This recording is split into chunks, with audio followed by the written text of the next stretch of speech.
Good morning po sa lahat ng followers natin sa Facebook at ang ating subscribers sa YouTube. Welcome po sa aking vlog at sa araw na ito ay pag-uusapan po natin ang tutorial tungkol po paano pag-edit ng isang kanta o ng isang music or sound para po gagamitin sa inyong video clips, sa inyong mga projects, lalo na sa mga estudyante. At meron po tayong mga memorable events kung kaya saan po kailangan nating kuhanan ng video. Kaya lamang po meron tayong mga paborito mga kanta na ating gagamitin sa ating video. At yung part lang po o portion lamang po ng kanta ang gusto nating gamitin. Paano po ating gagawin? Manood lamang sa video na ito at within 5 minutes po magiging isa na kayong editor.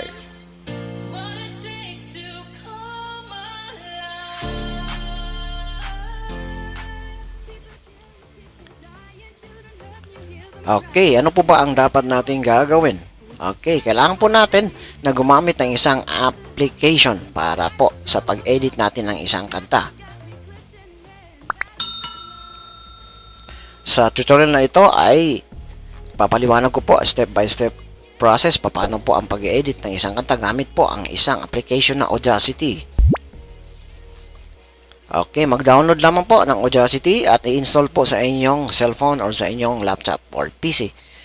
Pag mobile po inyong gagamitin, automatic na po iyon na formatted na po yun para sa isang mobile, or pag PC naman po, formatted na po yan para sa PC. Okay, now let's go to the main tutorial. Ito po yung pinaka-importante. Sana po tutukan po ninyo para po malalaman ninyo paano ang pag-edit.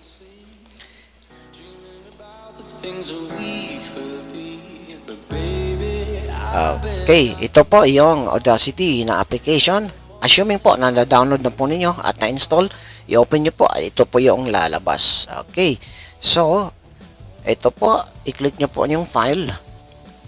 Lalabas po yan, yung export at import. So, import po ang pipindutin po ninyo at i-click po ang audio upang lalabas po ang inyong folder.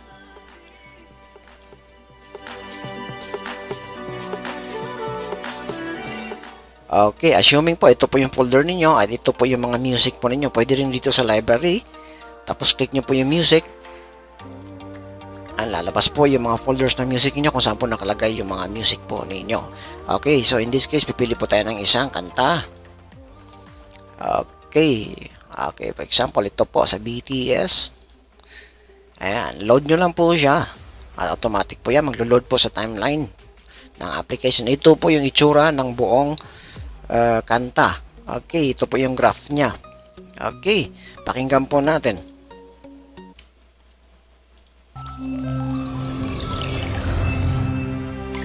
Ayan, meron po siyang intro, no? Ngayon, ayaw po natin sa intro na yan. Unnecessary po yan. Gusto natin doon tayo mag-umpisa sa pinaka-start ng kanta. Okay. So, i-click nyo lang po any part or any portion of this graph sa kanta.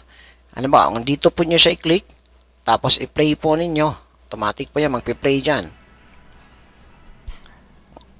Okay, pag dito naman po, okay, play nyo po siya. Yan, diretso po siya.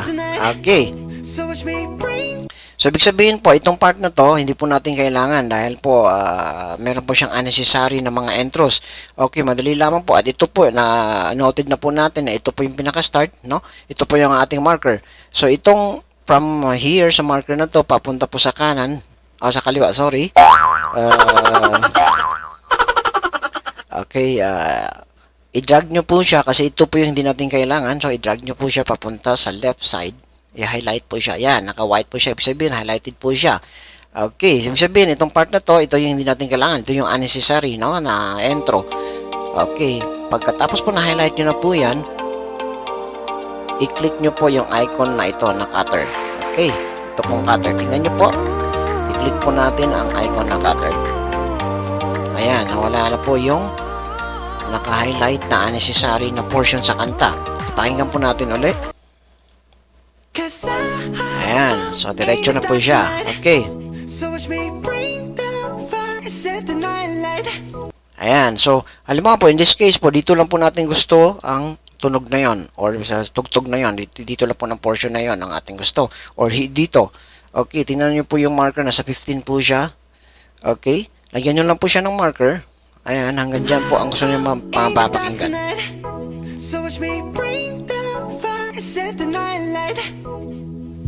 Shoes on, get up in the morning, cup of milk, let's rock and roll. Kink out, kick the drum, rolling. Yan. So, hinto po siya dyan kasi dyan po yung marker. Okay, ulitin po natin. Ito po yung pinaka-start niya. Itong part na to, kasi yan po yung may lyrics. Yan nyo po. Shoes on, get up in the morning, cup of milk. Okay. Or dito. Diba? Nakuha na po natin yung pinaka-umpisa. Yan. Cause I'm in the stars tonight. So watch me bring the fire. Ngayon, gusto po nating i-cut itong portion na to dahil hanggang dito lang po ang gusto natin pakinggan. Okay? Tingnan nga natin, hanggang dito lang. Okay? Pakinggan natin. The night light. Yan. So, hanggang dyan lang. I-stop nyo lang po. I-pause nyo lang po kung hanggang saan lang yung gusto nyong kantang maririnig. So, tapos lagyan nyo po ng marker. So, hanggang dito lang po yung gusto natin. From here, up to here lang po na portion ang ating gusto mapapakinggan. Lagyan nyo po ng marker. Cause I'm in the stars tonight. So watch me bring the fire. Set the night light. Ayan, kung saan po siyang hihinto dyan, kasi dyan po yung marker, no? Ngayon, kung gusto nyo pong pababain pa, i-click nyo po rito, no? Click mo yan dyan, tapos meron kayong marker uli, lagyan nyo lang po ng ganyan, tapos, hihinto po yan hanggang dito. Okay? Shoes on, get up in the morning, cup of milk, let's rock and roll. Kink out, kick the drum, rolling on like a rolling stone. Sing song when I'm walking home, jump up to the top of the. Ayan, masyado pong mahaba, nasa 21 seconds po siya. Ito po yung timer, ito po yung length ng sound clip, no? 21 seconds po siya, masyadong mahaba. Ngayon, ayaw nyo po na masyadong mahaba, hanggang dito lang po yung gusto natin. Example, dito lang po, no? Lagyan lang po ng marker. Yan. Okay, tapos yung portion na to, ito po yung unnecessary. From here, up to the end of this song, ayaw po natin. So, click nyo lang po siya, tapos i-drag nyo papunta sa right side po. Yan. Okay, highlighted po siya. Sabihin, itong part na to, itong naka-white na to, ito po yung unnecessary. Ito po yung tanggalin natin. So, balik po kayo ulit doon sa icon na cutter. I-click nyo lang po siya. Ayan, tanggal na po yung kanta. Yung portion, sorry. Yung portion po ng kanta na tanggal. Okay, napakinggan po natin mula sa umpisa, okay? Cause I'm in the stars tonight. So watch me bring the fire. Set the night light. Shoes on, get up in the morning, cup of milk, let's rock and roll. Ayan. Ngayon, gusto po natin na dandahan pong mag-fade or hihina po yung volume ng kanta habang patapos po siya. Okay, paano po ang gagawin dyan? Simple-simple lamang po. So, pakinggan po natin ulit. Yung ending po niya ay Shoes on, get up in the morning, cup of milk, let's rock and roll. ayan, pabigla po yung hinto niya, which is sometimes po hindi po na ayaw po natin ng pabigla ng pahinto. Gusto po natin ng dandahan, madali lamang po. Just click po any part or any portion po sa graph na ito, here or here. Dito, for in case, dito po, in case dito, okay lang po. Okay, once na po na-click nyo na po yan, may marker po tayo. Ganun din po yung gagawin nyo. Ida-drag po siya papunta sa left side kasi ito po yung part sa ending po ang gusto nating hihina po siya. Ngayon, pagkatapos mo naka-highlight na po yan, nakakulay white na po, ibig sabihin, highlighted na po yan, punta po kayo sa effects. Ito po. Okay, sa ibabaw lamang po, click nyo po yung effects. Drop down, makikita nyo po yung mga option po na gusto nyo gagawin. Now, gusto po natin na hihina po yung ending. So, in this case, isi-select po natin ang fade out kasi gusto po natin ang exit po out po siya.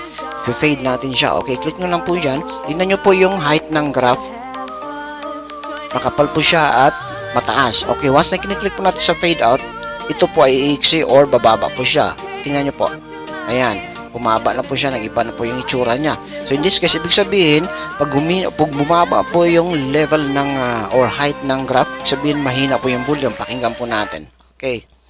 Pinaka-umpisa po, pakinggan natin. Cause I'm in the stars tonight. So watch me bring the fire. Set the night light. Shoes on, get up in the morning, cup of milk. Ayan, so nag-fade po siya. Maganda po yung exit ng kanta or yung ending ng kanta. Okay, now, tapos na po tayo sa ending. Halimbawa, okay na po yan, sold na po kayo dyan sa magiging ending na yan. Okay na po sa inyo yung part ng song at saka yung hina na po yung ending. Ngayon, gusto po nating hinaan naman po yung intro. Yung opposite side naman po. Okay, pakinggan po natin ulit. Ayan. Yung pinaka-umpisa po ng kanta ay malakas po, no? Ulitin natin. 'Cause I'm in the stars tonight. Yes, ito pong portion na to ay malakas po. Gusto po natin siyang pahinain para po yung mahina po yung dahan po yung pasok niya, dahan po yung volume, hanggang palakas siya, hanggang mag-fade po siya, ihina po siya papunta po sa exit. Okay. Okay, so i-click nyo lang po yan. Okay. Tapos, itadrag nyo po siya papunta sa left side. Ayan. So, ibig sabihin, yung white na yan, naka-highlight na yan, yan po yung portion na gusto nating ihina. Ito po yung intro or start ng song na mahina po hanggang papalakas po siya. Okay. Then, punta po kayo doon sa effects na sinasabi ko kanina. Click nyo po. In this case po, yung po sa ending is fade out. Ito naman po, intro. So, fade in po ang i-click natin. Ayan. So, yung graph po niya ay bumaba. Ang height ng graph, mixi po. Sabihin dyan, hihina po yung volume. Pakinggan po natin. Ayan. In the stars tonight. So watch me bring the fire, set the night light. Shoes on, get up in the morning, cup of milk. Ayan. So, humina po yung ending at humina po din yung intro niya. Ngayon, pag gusto nyo po hindi po kayo satisfied, click po natin uli. Okay. Drag uli sa left side, highlights, then effects, and then fade in. Ayan. Pakinggan po natin. Ayan. So, mahina po yung intro niya. Papalakas po siya. Mag-stabilize po yung volume. Then, mag-fade out po siya pag nag-exit na po. Okay. Now, in this case po, gusto nyo po na malakas yung volume. Okay. Dahil po ay sa palagay nyo po, mahina po yung volume. For example, may mga recorded music kasi nga mahina. Ano, makikita po ninyo sa graph na to, pag hindi po siya pumapalo sa pinaka-maximum na length po ng volume, sabihin mahina po siya. Na simple na po yung gagawin, no? Highlight nyo lamang po siya. Okay, highlight po natin siya. Then, i-click nyo po yung effects uli. At this time po, pag gusto nyo pong palakasin yung volume, ay amplify po ang i-click po ninyo. Ayan, dito po makikita nyo po dito sa amplify na ito. Tapos meron po siyang slider. Ito pong slider, papunta po sa left side, ay hihina po yung volume. Pag right side naman po ay malakas. So in this case, pwede po natin siyang palakasin. So ito po, pakinggan nyo po muna yung normal na volume ng inyong inedit ng kanta.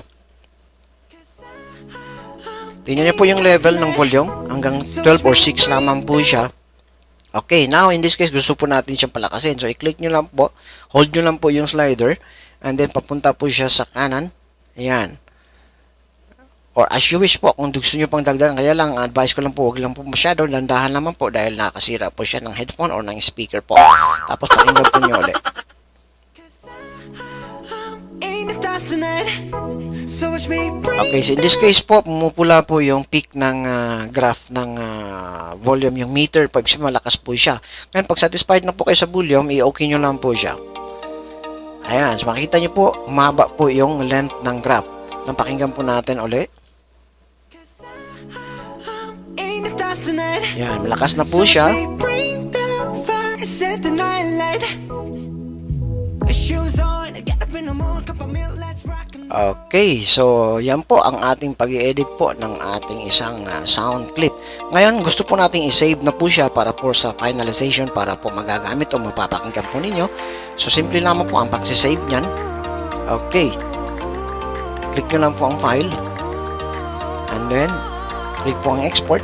In this case po, meron po tayong export as MP3, as WAV or OGG. But I advise nyo po, ang export po ay ang MP3 format dahil universal po ang format na ito. Kahit any player po, mapiplay po niya ang MP3. So, in my case, I advise to you, export po as MP3.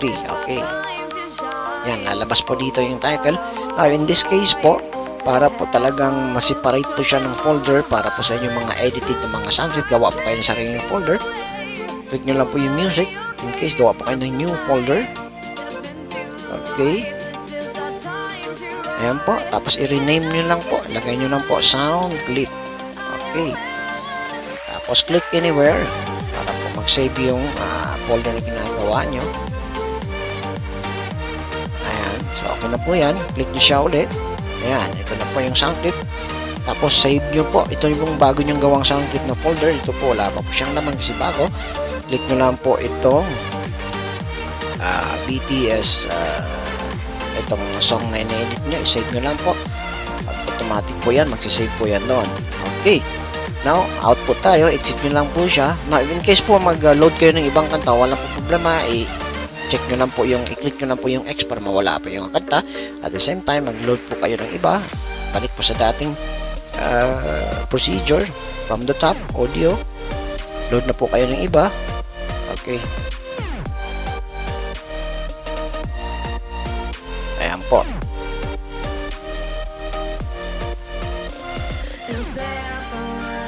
Okay, so ayan po, ganun din po ang procedure. Okay, okay, click nyo lang po yan. Yan po yung gusto nyong tanggalin, just drag it, highlight, naka-white na po siya, tapos yung icon ng cutter, cut nyo po. In this case po, ito po yung gusto nyong tanggalin, highlight po, papunta po doon sa right side hanggang sa pinaka-end ng song. Click nyo rin po yung cutter. Ayan, so ito na po yung natitira niya. Ito na po yung pinakagusto ninyong part ng song. I-assume lang po natin. Tapi in case po nagkamali po kayo, hindi po kayo sure, just click lang po itong undo na ito para po babalik sa iyo sa pinakahuli nyong ginawa sa graph na to. Ayan, yan po yung pinakahuli nyong ginawa. Okay, then pag satisfied na kayo doon sa ginawa nyo, gusto nyo uling tingnan yung pabalik, i-click nyo lang po yung redo. Okay, babalik po tayo doon sa last na ginawa ninyo. Okay, napakinggan po natin tong portion na to.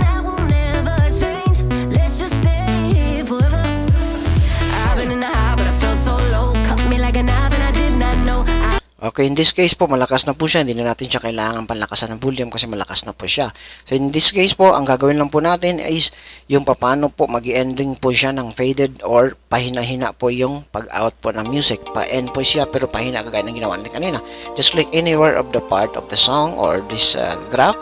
Tapos i-drag nyo siya papunta sa right side, para po sa ending. And then, i-click nyo po yung effects ulit. And then, fade out. Ayan. And then, click nyo po ulit dyan sa portion na yan or anywhere or here. And then, i-drag nyo po siya papunta naman sa left side para po sa kanyang and through na mahina po yung pasok niya. Effects ulit. In this case, fade in po. Ayan. So, ito na po yung itsura ng graphs. Pakinggan po natin. Ayan, yung intro po niya mahina. Palakas po siya ng palakas.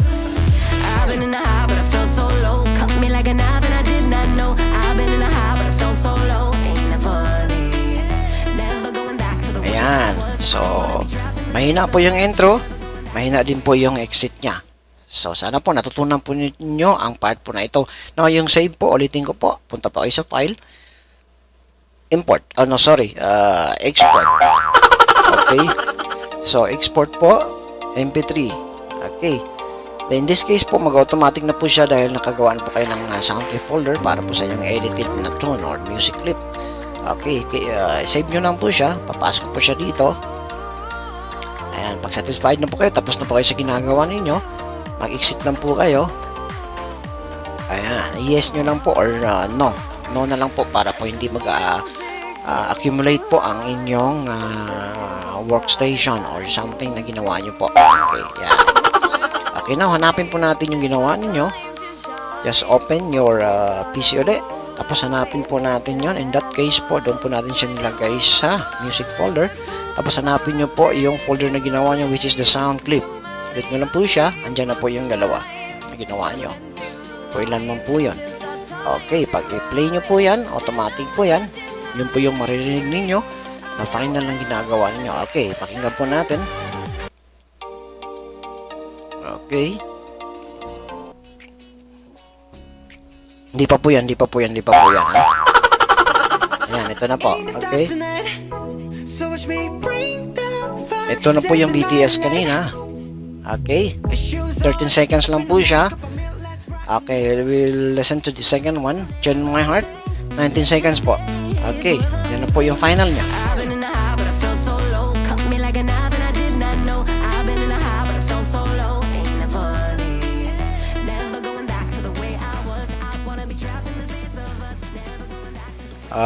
Okay. Okay po, sana po marami kayo natutunan sa video clips na to. Okay.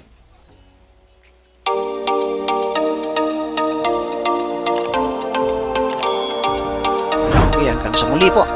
at paki-like na lang po sa inyong video kung may natutunan kayo, kung nagandahan po kayo sa video, nagustuhan po ninyo, at paki-share na lang po sa inyong kakilala at mga kaibigan para marami po tayong matutulungan sa ating tutorial.